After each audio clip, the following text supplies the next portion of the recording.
Livro dos Monstros, episódio de hoje, Espantalho, Sombra e Arbusto Errante.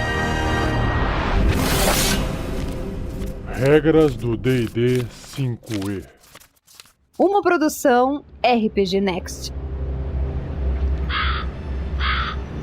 Começando o cast de hoje com o Espantalho, que eu não imaginava que fosse um monstro, que em inglês é Scary Crow, ou seja, é o espantador de corvos, ou espanta-corvo. Basicamente, a ilustração dele é de um espantalho, só com um espantalho que ganhou vida. Ele continua ali com as palhas dentro do corpo dele, feito de tecido velho e rasgado, só que como ele ganhou vida, aqueles matinhos ali, aquelas palhas estão em formato de garra, né? Tá se mexendo. E claro que a cabeça dele, onde é um saco, tem uma boca que tá abrindo e esticando aquele tecido, como se estivesse rasgando. E tem a cavidade pros olhos, que é como se fosse uma bola amarela, avermelhada. É um monstrão. É um espantalho que ganhou vida e virou um monstrão.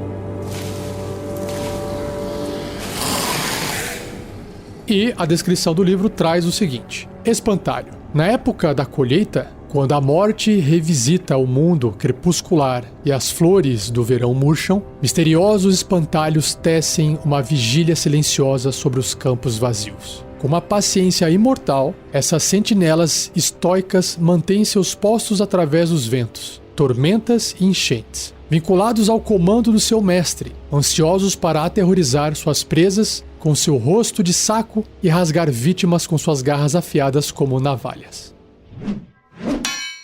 Constructos alimentados por espíritos. Um espantalho é animado ao se vincular a um espírito de uma criatura maligna assassinada, concedendo a ele o propósito e mobilidade. Essa é a presença misteriosa do além-morte, que permite que o espantalho inspire medo naqueles que o observam. As bruxas e feiticeiros muitas vezes vinculam espantalhos a espíritos de demônios, mas qualquer espírito maligno serve. Embora aspectos da personalidade do espírito possam emergir, o espírito de espantalho não recobra as memórias que tinha quando era uma criatura, e será focado apenas em servir seu criador. Caso seu criador morra, o espírito habitando o espantalho pode continuar seguindo seus últimos comandos, ou buscar vingança pela morte de seu criador, ou até destruir a si mesmo.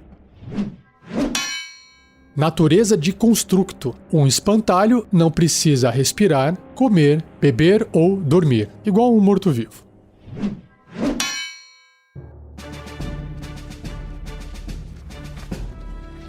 No bloco de estatísticas do espantalho, diz que ele é um constructo médio e caótico e maligno. Sua classe armadura é 11, pontos de vida 36, deslocamento 9 ou 60 pés, 9 metros, né? Atributos: ele tem força 11, destreza 13, constituição 11, inteligência 10, sabedoria 10 e carisma 13. Então, só destreza é um pouquinho acima da média e carisma. O resto é tudo bem na média, tudo com bônus 0 ou sem bônus. Ele tem o quê? Vulnerabilidade a dano de fogo.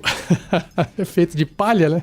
Só que ele tem resistência a dano de contusão, cortante e perfurante de ataques não mágicos. Ele também é imune a dano de veneno e imune às condições de amedrontado, enfeitiçado, envenenado, exausto, inconsciente e paralisado. Ou seja, faz dele um ótimo vilão de filme de terror, filme B, que persegue suas vítimas incansavelmente, né? Em sentidos, ele tem visão no escuro de 18 metros, 60 pés, e sua percepção passiva é de 10. Idiomas. Compreende o idioma do seu criador, mas não pode falar. E seu nível de desafio é 1 ou 200 pontos de experiência. Na parte de traços, ele tem apenas um, que é a aparência falsa. Enquanto o espantalho se mantiver imóvel, ele é indistinguível de um espantalho comum e inanimado. Aí sim, hein?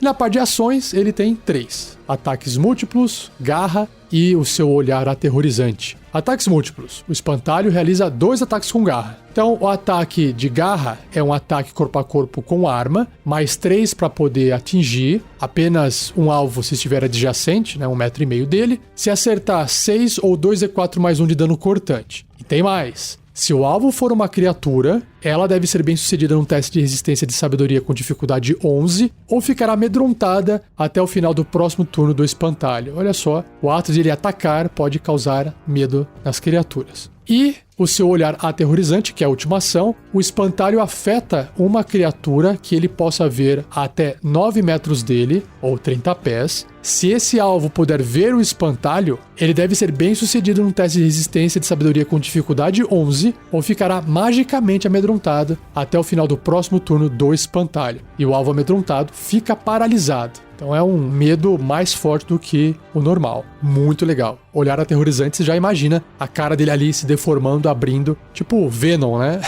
E aterrorizando as pessoas. Muito massa. Lembrando que esse olhar aterrorizante afeta uma criatura que ele possa ver. Então se tiver um monte de gente em volta, vai afetar todo mundo. Show. Muito legal.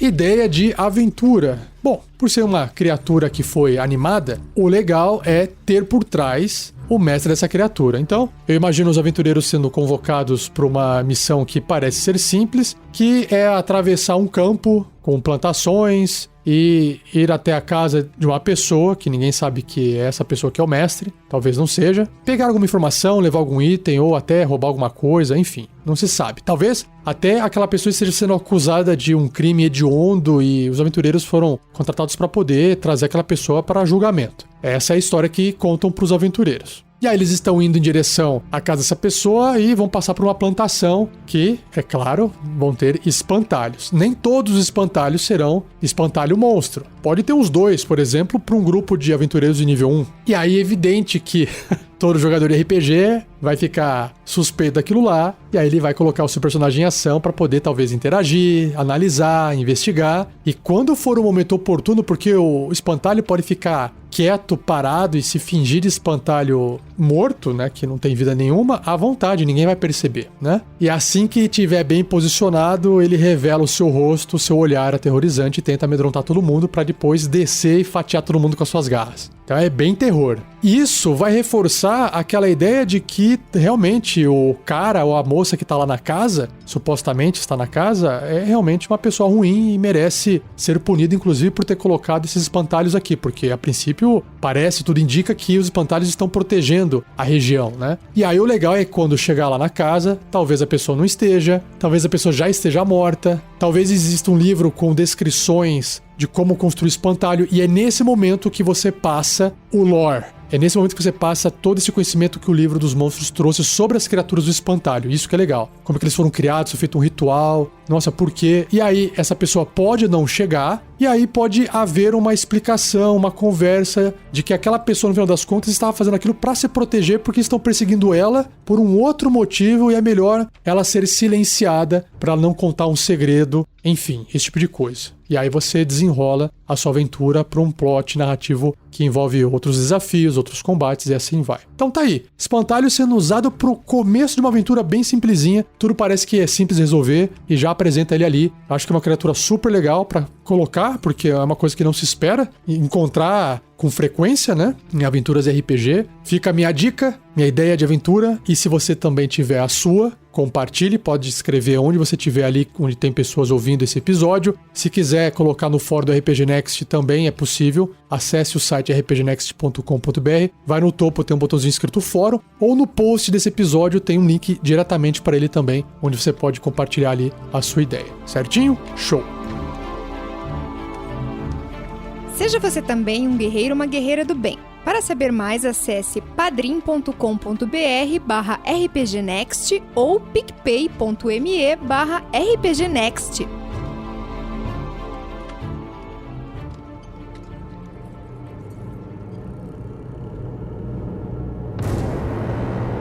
Próxima criatura é a Sombra, ou em inglês, Shadow. E a ilustração apresenta...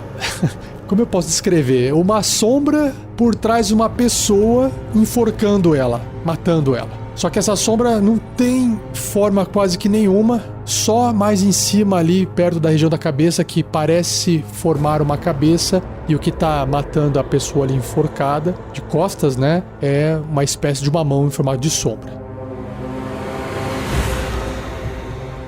E o livro descreve o seguinte: as sombras são mortos-vivos que lembram exageros negros de sombras humanoides. Descrição reto e direto. Disposição às trevas. Da escuridão, a sombra se lança para se alimentar da vitalidade das criaturas vivas. Elas podem consumir qualquer criatura viva, mas elas têm uma propensão especial às criaturas imaculadas pelo mal. Uma criatura que viva uma vida de bondade e caridade consigna seus impulsos mais básicos e tentações mais fortes para a escuridão onde as sombras anseiam. Conforme uma sombra drena a força e forma física de sua vítima, a sombra da vítima se escurece e começa a se mover por vontade própria. Na morte, a sombra da criatura se liberta, tornando-se uma nova sombra morta-viva sedenta por mais vidas para consumir. Se uma criatura de onde uma sombra foi criada de alguma forma voltar à vida, sua sombra morta-viva sente o retorno. A sombra irá buscar seu pai, entre aspas, para molestá-lo ou matá-lo. Caramba, eu achei que fosse voltar, mas não. Enquanto a sombra persegue sua contraparte viva, a criatura que originou a sombra não projetará sombra até que o monstro seja destruído. Nossa, que massa! Natureza morta-viva. A sombra não precisa respirar, comer, beber ou dormir.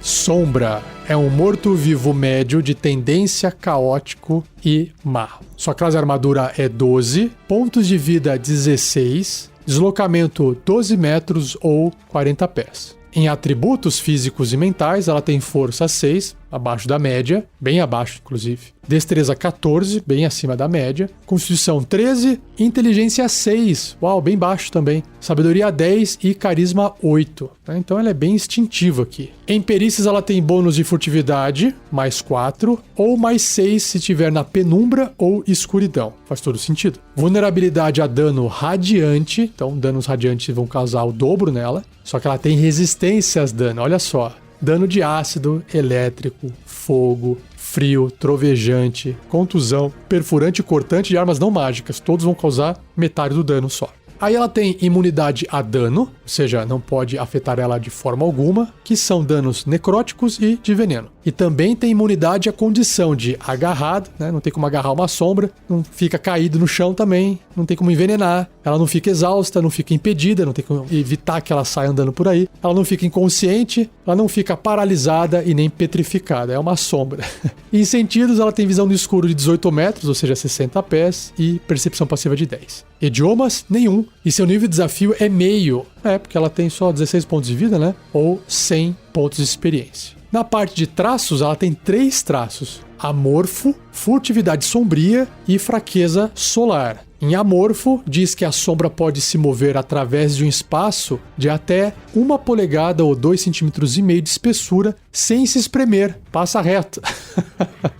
Sem se espremer. Isso significa que se for um furinho, um espaço menorzinho ainda, ela pode passar se espremendo ainda. Então, imagina segurar um bicho desse. Em furtividade sombria, diz que enquanto ela estiver na penumbra ou na escuridão, a sombra pode realizar uma ação de se esconder-se com uma ação bônus. Legal. E a fraqueza solar diz que enquanto estiver sob luz solar, a sombra tem desvantagem nas jogadas de ataque, testes de habilidade e testes de resistência. Faz todo sentido. Por fim, em ações, ela tem uma única ação chamada Drenar Força. É um ataque corpo a corpo com magia. Nossa, diferente, é a primeira vez que eu vejo um ataque corpo a corpo com magia descrita. Mais 4 para atingir. O alcance adjacente, né, uma criatura. Se acertar, 9 ou 2d6 mais 2 de dano necrótico. E o valor de força da criatura é reduzido em 1d4. Então é literalmente ela drena a força. O alvo morre se sua força for reduzida a 0. Ok. Caso contrário, a redução dura até o alvo terminar um descanso curto ou longo. Caramba! Se um humanoide não maligno morrer devido a esse ataque, uma nova sombra se ergue do corpo em 1d4 horas. Fantástico. Muito bom.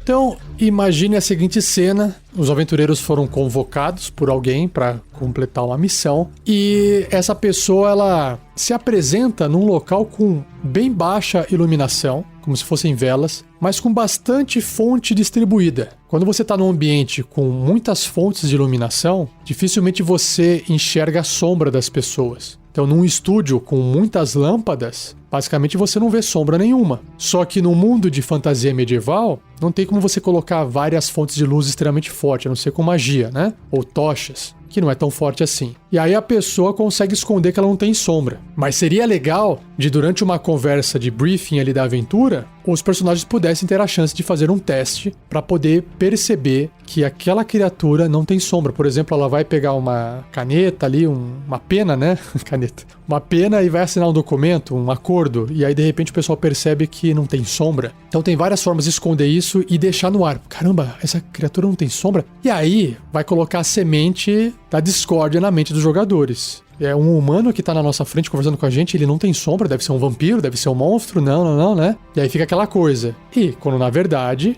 ele morreu, perdeu a sua sombra, voltou à vida, está sem a sombra e no final das contas, a missão é evitar que essa sombra mate aquela pessoa de novo. Então, seria legal, inclusive, esse NPC apresentar aos personagens que, olha, existe um vulto atrás de mim, tem uma criatura que vai me pegar, que vai me perseguir, vai me matar, e ele já sabe, né? Porque quando ele voltou à vida, o pessoal explicou pra ele que ele tá sem sombra e tal, enfim. E ele não vai falar que é uma sombra, né? Uma pessoa obscura, perigosa, e o pessoal fala, pô, mas uma pessoa só atrás de você? Por que querem te matar, né? A gente dá conta. E quando, na verdade, a criatura é uma sombra. E ela é fraca, né? Nível de desafio meio. Até aqui, tudo bem, né? Mas só o fato de ela ter várias resistências, imunidades, poder passar por frestas, né? Ficar furtiva, já vai criar um clima ali. E aí, eles dão conta dessa primeira sombra, imagino eu. No entanto, tem um problema maior. Um local, imagina assim que pessoas inocentes estão sendo levadas, estão sendo capturadas, levadas, e alguém, por vingança ou não, está querendo criar mais sombras, para causar mais o caos na região. Porque ela é uma criatura muito eficaz em matar, né? E mesmo sendo uma criatura de nível desafio baixo, imagina a seguinte cena. Você coloca aventureiros de nível alto, ok? Para que eles falem assim, pô, a gente já resolveu o seu problema, tá? Beleza. Muito fácil essa missão aí que você não passou pra gente. E o cara pagou bem pra caramba, imagina. O cara era rico e tal. E aí o que acontece? Tem essa nova missão de ir até um local eliminar o restante dessas sombras. Agora, imagina mesmo com aventureiros com bastante pontos de vida, onde o ataque, o dano que a sombra causa de 9, não vai prejudicar tanto assim os personagens. Mas reduzir 1d4 da força vai causar um terror. Porque se você tem ali, de repente, um feiticeiro ou um mago que tem 8 de força, se ele tiver azar, ou se a criatura tiver sorte, controlada pelo mestre, e no primeiro D4 tirar 4, e no segundo D4 tirar 4 de novo, a força que era 8 caiu para 0. Matou a criatura. Pode ter 100 pontos de vida, pode ter 200, 300. Olha só como um grupo de sombras pode causar terror, mesmo em cima de um grupo de aventureiros que tem muitos pontos de vida. Não importa se, eu dou uma espadada, já mata a sombra, porque eu causo 16 de dano aqui e ela morre de uma vez só, numa pancada só, por exemplo. Ou eu sou aqui um clérigo que tem ataques radiantes, melhor ainda, é mais fácil de matar. Só que basta alguém chegar perto do personagem, acertar um drenar força, que já começa a causar o terror. E para personagens que usam da força para atacar, para combater, ficar fraco é pior ainda. Apesar de eles terem mais força e vão aguentar mais a pancadaria, para cada dreno de força que eles sofrerem, vai reduzir a chance de acerto deles e o dano que eles causam. Dá para fazer uma ótima aventura, até one shot de terror. E se você tiver uma ideia legal e quiser também compartilhar, vá em frente, compartilhe.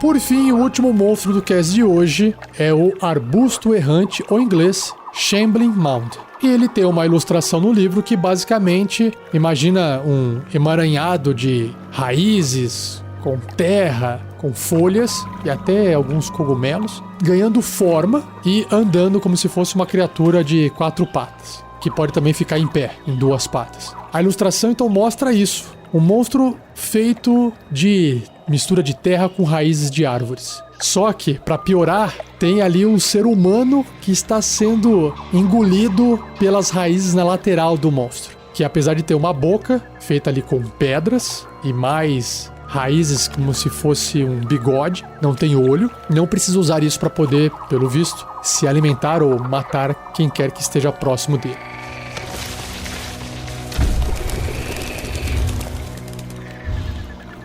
Arbusto errante. Um arbusto errante, às vezes chamado apenas de errante, vagam lentamente por pântanos desolados, charcos lúgubres e florestas tropicais, consumindo qualquer matéria orgânica em seu caminho. Esse amontoado podre de vegetação animada tem aproximadamente a altura de 1,5 humano, terminando em uma cabeça, entre aspas, sem rosto no topo. Devoradores que consomem tudo. Um arbusto errante se alimenta de qualquer material orgânico, consumindo incansavelmente plantas enquanto se move e devorando animais que não conseguem escapar dele. Apenas a raridade e lentidão do arbusto errante previne que ele destrua um ecossistema inteiro. Mesmo assim, a presença deles incomoda o ambiente natural das plantas e vida animal, e uma calma inquietante permeia os pântanos e florestas assombrados por esses horrores insaciáveis. Caçadores ocultos. Compostos de folhas, vinhas, raízes e outros compostos naturais apodrecidos de pântanos e florestas, errantes podem se misturar aos seus ambientes. Já que eles se movem lentamente, eles raramente tentam perseguir e pegar presas. Ao invés disso, eles permanecem parados, sustentando-se, absorvendo nutrientes das suas redondezas, enquanto esperam as presas virem até eles. Quando uma criatura passa próximo ou pousa sobre um arbusto errante, o monstro ganha vida, agarrando e absorvendo a presa desavisada. Caramba, bem filme de terror. Gerados por relâmpagos. Um arbusto errante é resultado de um fenômeno em que relâmpagos ou magia feérica revigora o que outrora foi uma planta pantanosa comum. À medida que a planta renasce para sua segunda vida, ela sufoca a vida de plantas e animais à sua volta, cobrindo seus corpos numa pilha ao redor de suas raízes. Essas raízes, eventualmente, se desprendem do solo, direcionando o amontoado trôpego em busca de novas fontes de alimento. Que descrição perfeita para uma cena de construção dessa criatura, não? A erva que anda. O instinto que guia o arbusto errante é um pedúnculo de raiz central, intocada em algum lugar dentro da forma maciça. Os restos do errante consistem em um amontoado apodrecido que, ao mesmo tempo, ele acumula e alimenta, o qual protege o pedúnculo de raiz que o anima para esmagar e sufocar a vida de qualquer criatura. A densa massa do corpo do arbusto errante encolhe-se sob o efeito de frio e fogo. A eletricidade revigora o pedúnculo de raiz, fortalecendo o arbusto errante e potencializando seu ímpeto consumidor. Nossa, faz o efeito contrário à eletricidade. Independentemente de sua forma monstruosa, o arbusto errante é uma planta viva que necessita de ar e suprimentos. Apesar dela não dormir como os animais fazem, ela pode ficar adormecida por dias antes de se erguer para caçar comida. A ameaça que ressurge. Se um arbusto errante enfrentar a derrota perante um oponente avassalador, o pedúnculo de raiz pode fingir-se de morto, desmoronando os restos do errante. Se não for morto subsequentemente, o pedúnculo de raiz reativa os restos do errante, lentamente recompondo seu corpo inteiro. Então, mais uma vez, se ergue para consumir tudo que puder. Dessa maneira, as infestações do arbusto errante que se pensava terem sido destruídos há muito podem ocorrer novamente e novamente. Muito bom!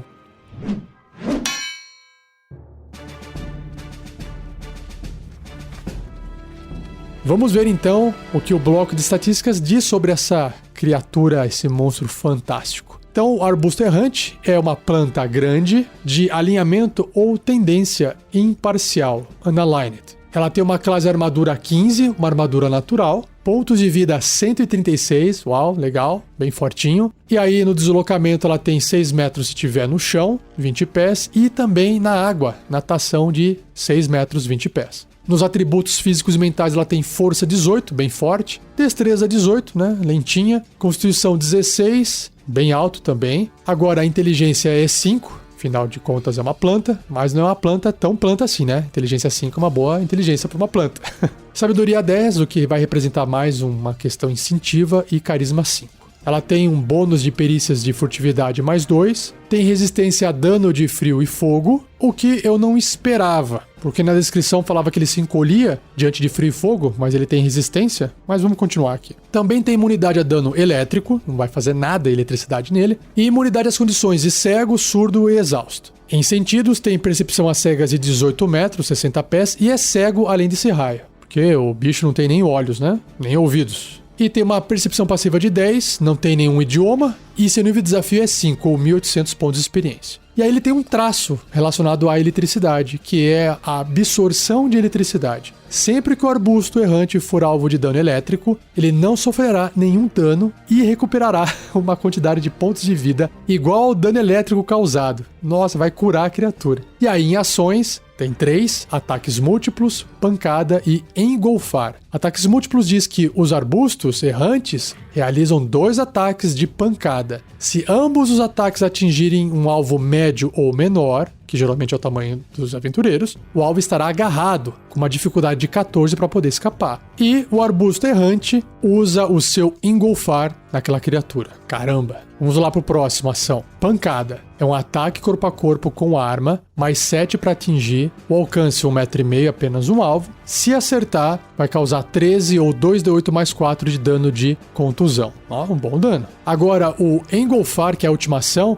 o arbusto errante engolfa uma criatura média ou menor que ele tenha agarrado. A criatura engolfada está cega, impedida e incapaz de respirar e deve ser bem sucedida num teste de resistência de constituição com dificuldade 14 no início de cada turno do errante, ou sofrerá 13, 2d8 mais 4, ou seja, o dano da pancada, de dano de contusão. Se o errante se mover, a criatura engolfada se move com ele, claro, tá preso nele, né? Tá dentro dele. O errante pode ter apenas uma criatura engolfada por vez. Esse é o errante grande, você pode inventar um errante gigante, né? E aí piora a situação. Muito bom.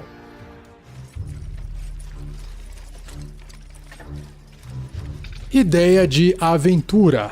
Dessa vez eu não vou vir com uma ideia de aventura, mas eu vou sugerir uma aventura para você poder ouvi-la. Se você não ouviu a aventura do Tarrasque na Bota em podcast, super bem editadinho, da Casa da Morte, uma aventura de 10 episódios. A Casa da Morte é um pedaço de uma aventura maior, a Curse of Strahd, a Maldição do Strahd, que apresenta o universo de Ravenloft. É uma aventura de casa mal assombrada, só que não tem só a casa, tem muito mais coisa lá dentro. Então, se você ainda não ouviu, recomendo você ouvir essa aventura de 10 episódios de terror, né, de medo, entre aspas, porque o pessoal faz piada, não tem como você não rir em algumas vezes. E é claro que se eu estou recomendando você ouvir essa aventura aqui agora, é porque lá dentro tem um arbusto errante. Onde, como e quando esse arbusto aparece, aí você tem que ouvir a aventura. É bem divertido. Casa da Morte, Tarrasque na Bota, procura aí.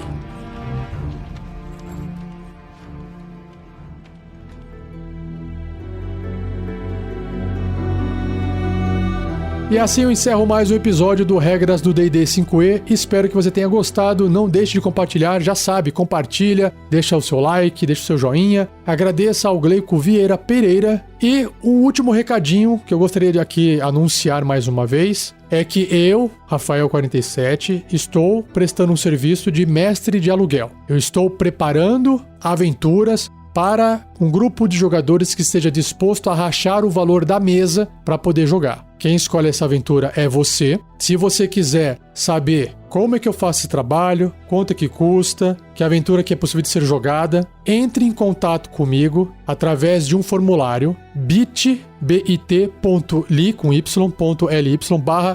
jogar RPG. Tudo junto. O link também está dentro do post desse episódio e lá tem até uma imagem com um resumo do serviço que eu presto. Dá uma olhadinha lá, serviço de mestragem com o mestre Rafael47. Se você quiser ver como eu estou preparando as aventuras com um grupo de jogadores que contratou o meu serviço, acesse o meu Instagram, @mestrerafael47. Rafael com F e o 47 são numerais, 4 e 7. Beleza? E não perca o próximo episódio, onde irei apresentar os monstros, Guardião do Escudo e os Esqueletos. Um abraço e até o próximo episódio.